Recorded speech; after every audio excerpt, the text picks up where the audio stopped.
उसी समय दादा भीष्म ने ओम शांति कहकर अपने शरीर को छोड़ दिया। कितनी उम्र थी पितामह की? 285 वर्ष 6 महीना 11 दिन की उम्र में दादा ने अपने शरीर को छोड़ा। भीष्म की उम्र थी 285 वर्ष 6 महीना 11 दिन के। याद रखिए भक्तों, दादा की लाश में जितना वजन है उतना ही घी, दादा की लाश में जितना वजन उतनी चंदन की लकड़ी, दादा की लाश में जितना वजन है उतनी धूप दादा के शरीर का हवन कर दिया। समझिए भक्तों, भागवत सुनने आए हो,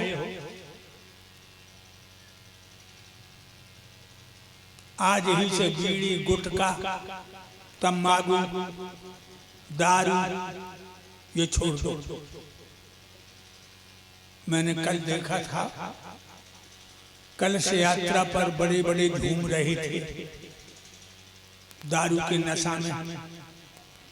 ये तुम्हारे प्राणन को लेने वाली है दारू, याद रखिए। आज ही से बीड़ी गुटखा सिगरेट गांजा चर्च भांग दारू ऐसे छोड़ दो जैसे दूध में से मक्खी को फेंक दिया जाता है।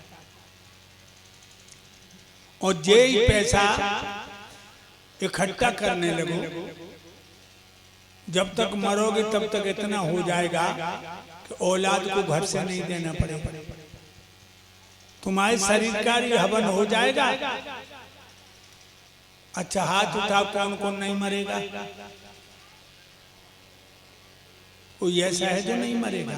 अरे जिधर देखो उधर ही मौत के बीमार बैठे हैं, लाखों मर रहे, हजारों तैयार बैठे हैं। तो याद रखो, अंतिम संस्कार के लिए कछु न कछु बचाओ।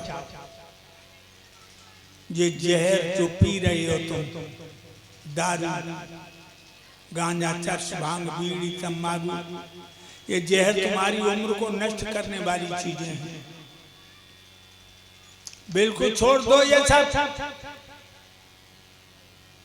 और जो पैसा तुम दारू में खर्च करते हो, बीड़ी गुटखा में खर्च करते हो, ये पैसा तुम इकट्ठा करने लगो, जब तक मरोगे इतना हो जाएगा कि औलाद को घर से नहीं देना पड़ेगा।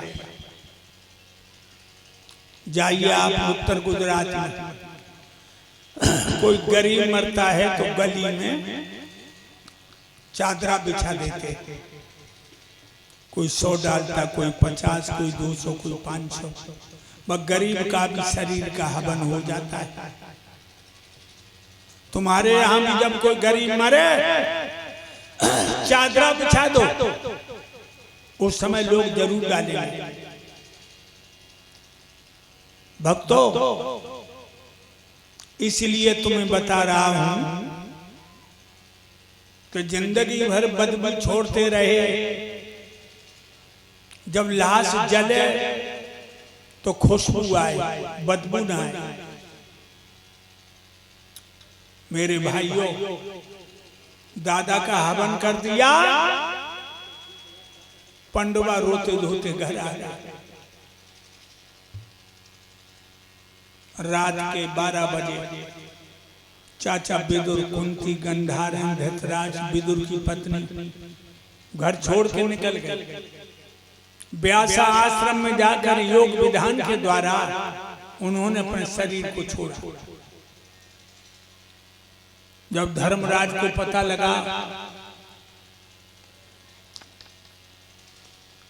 विदुर, कुंती, गंधारण, धृतराज विदुर की पत्नी दुनिया को छोड़ के चले गए। धर्मराज फूट फूट के रोने लगे और उन्होंने अपने चारों भाई बुलाए, नकुल, सहदेव, भीम, अर्जुन। वो कहने लगे भाई भाई जीवन क्या है, मृग तृष्णा, इसमें विश्राम नहीं मिलता। हम तुम रोते रोते पैदा हुए, रोते रोते पूरा जीवन चला गया, रोने वाले साथ छोड़ गए। चलो प्रायश्चित करना है तो हिमालय में गल जाए। मेरे प्यारे भक्तों, अभिमन्यु पुत्र परीक्षित को दिल्ली का तख्त दिया, पांचों पांडवा द्रौपदी को लेकर हिमालय में गलने को चले। एक कुत्ता और संग है, काला कुत्ता, जो धर्म का प्रतीक। हिमालय पर पहुंचे, मेरे प्यारे भक्तों, द्रौपदी पहले गलने लगी, सबके पीछे थी। द्रौपदी का भीम से बड़ा प्यार था, घुटनों तक जो गली तो गिर गई, जो बोली पिया भीम मैं गल रही हूं। भीम ने जो द्रौपदी को देखा, धर्मराज से बोले भैया धर्म, पांचाली गिर गई। तो धर्मराज ने पीछे नहीं देखा, आगे मुंह किए का, भीम ये समय मोह बनाने का नहीं है, गलने को तो आए ही। भीम कहने लगे जब बताओ भैया, जब द्रौपदी पहले क्यों गली? धर्मराज कहने लगे भीम, जो औरत को अपने जोबन पे बड़ा घमंड था, इस औरत को अपने यौवन पे बड़ा घमंड था। जब जब श्रृंगार करने खड़ी होती थी तो मन ही मन में कहती थी मेरे समान कोई सुंदर लड़की नहीं है, इसलिए पहले गली। और जो महाभारत जो राणाई ने करवाए, दो तासों गली, द्रौपदी गली आई, नकुल सहदेव गली आई, भीम अर्जुन गली आई, धर्मराज को अंगूठा गलो, क्योंकि कुरुक्षेत्र में थोड़ा झूठ बोल गए थे। अश्वत्थामा की मृत्यु की घोषणा कन्हैया के कहने से झूठ कर दे। अश्वत्थामा नाम का हाथी मारा,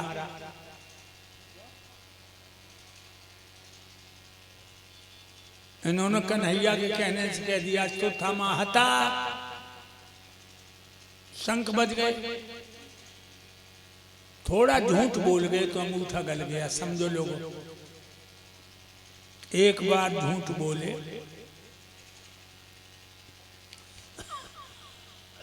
वो भी कन्हैया के कहने से अंगूठा गल गया। और हम तुम सुबह से शाम तक कितना झूठ बोलते हो। परीक्षित महाराज मरे हो कि जिंदा? अगर वो आधार को पूछी जाए तो हम तुम जिंदा नहीं हो।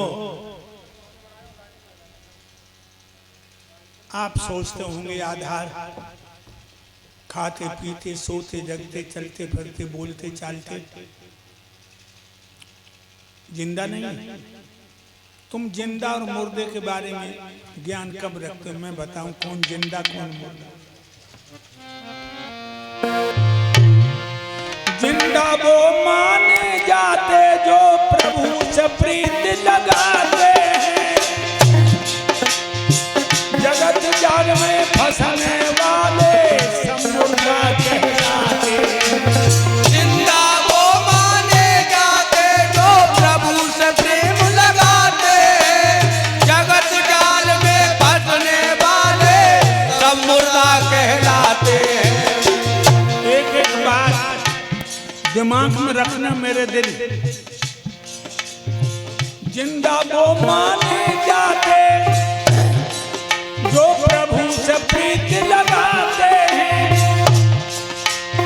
जगत जाल में फंसने वाले सब मुर्दा कहलाते हैं। जिंदा वो माने जाते जो प्रभु से प्रीति लगाते हैं, जगत जाल में फंसने वाले सब मुर्दा कहलाते हैं। जिंदा वो माने जाते जो प्रभु से प्रीत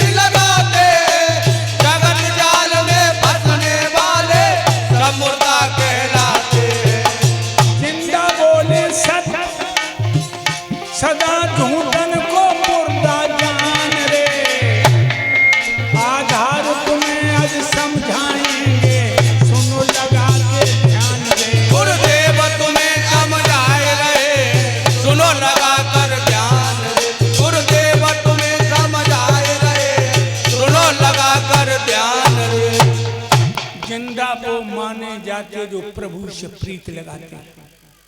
सुबह शाम आंखें बंद करके परमात्मा के चरणों में चित्त को लगाते हैं, वो जिंदा है। और जो न तो भजन करते हैं न करन देते हैं,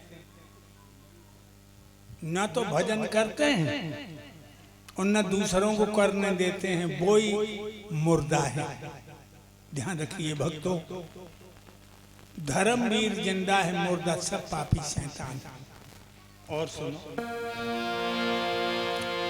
सभी स्वार्थी मरे हुए जिंदा परोपकारी हैं।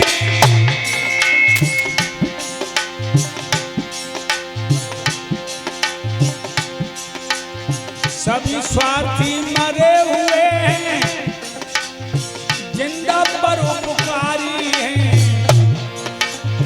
मरे हुए सारे व्यभिचारी, जिंदा सब ब्रह्मचारी हैं। मरे हुए सारे व्यभिचारी, जिंदा सब ब्रह्मचारी हैं। मरे हुए सारे व्यभिचारी, जिंदा सब ब्रह्मचारी हैं। जिंदा बोले सत, सदा झूठन को मुर्दा जान रे। गुरुदेव तुम्हें समझाए रहे, सुनो लगा कर ध्यान रे। गुरुदेव तुम्हें समझाए रहे, सुनो लगा कर ध्यान रे।